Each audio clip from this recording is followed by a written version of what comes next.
Here are the pictures of our Windows replacement process. Once the old Windows are removed, the installation process is pretty simple. Here are the Windows that we got installed, the new Windows.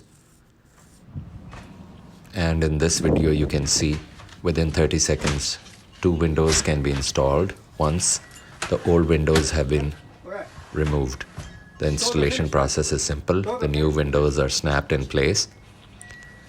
They are sealed using caulking and then permanently fixed with their trim.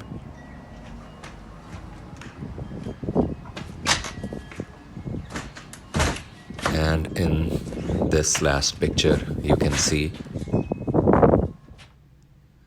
the end result. Thanks for watching.